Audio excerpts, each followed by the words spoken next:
Trawlerman's Yule-tide by Brodrick.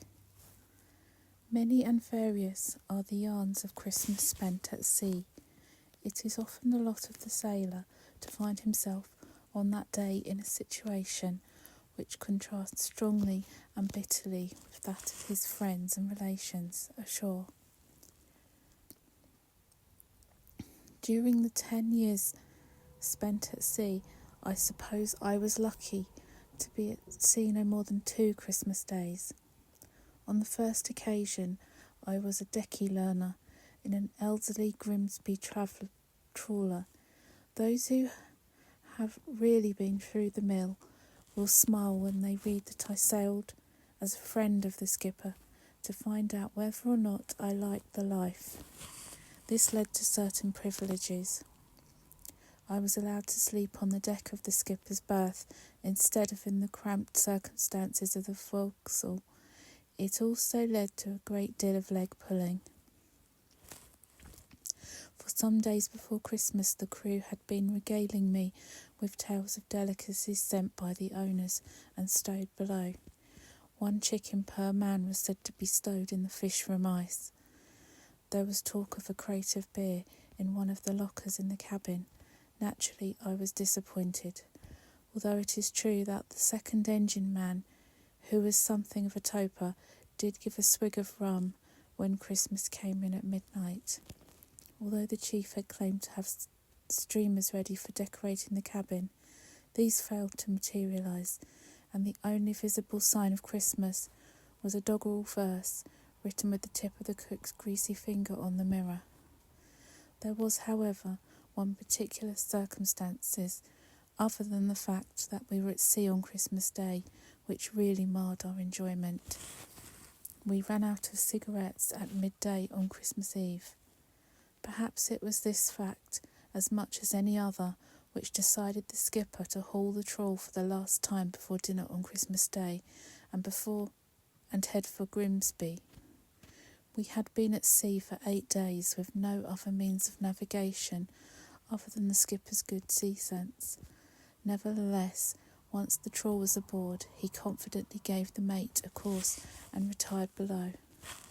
It might be generally supposed that the weather in the seas around us at Christmas time is usually rough and always cold.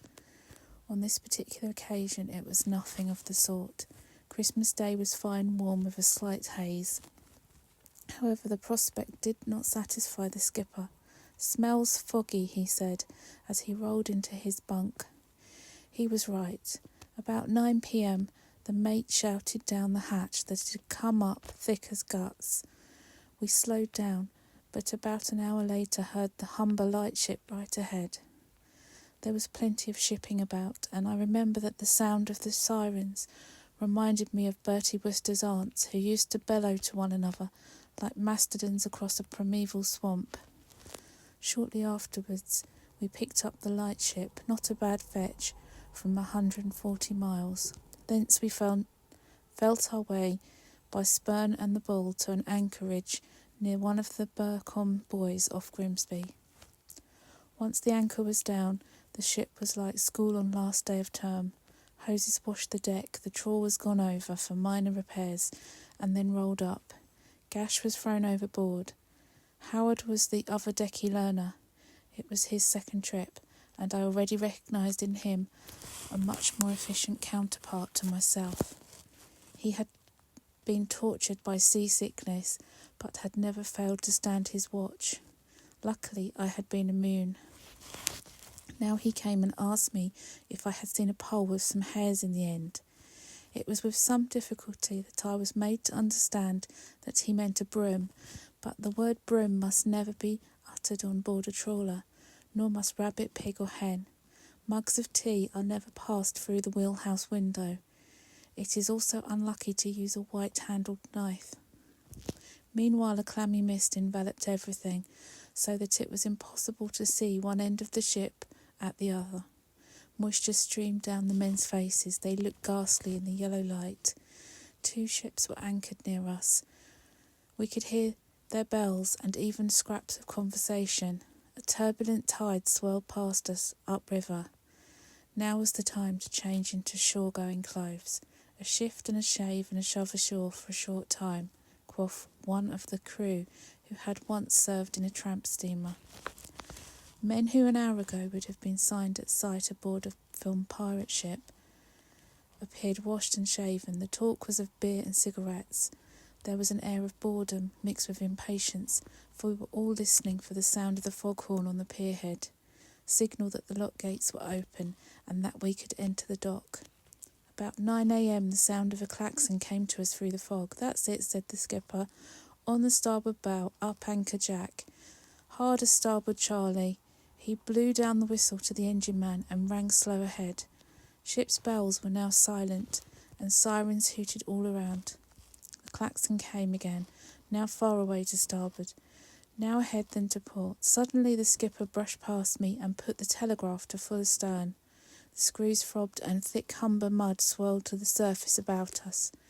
"Take a cast of the lead, Jack." The lead flopped over the side but did not go far.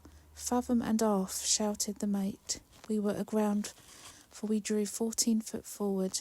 For perhaps half a minute the screws throbbed until at last we saw the ship gathering sternway. "It was one of them motorboats," growled the skipper. "Fancy carrying a signal like that. It's exactly the same as the lock gate." Once more we headed west, for the motorboat had led us downriver. A Dutch trawler loomed up out of the fog. "Any idea how the lock gate signal bears?" shouted the pilot from her bridge. "No more idea than you have," replied our skipper. A moment later we heard it, dead ahead. The piers showed themselves in the semi-darkness. Shadowy figures shouted directions. A friend of the skipper stood by the lockpit. We hailed him eagerly. "Got a fag?" A packet was thrown aboard, and a moment later I was enjoying one of the most satisfying cigarettes of a lifetime.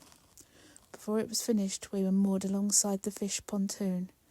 "Never known it worse," said the skipper, as he stepped ashore. "Aye, thick as guts," added my mate.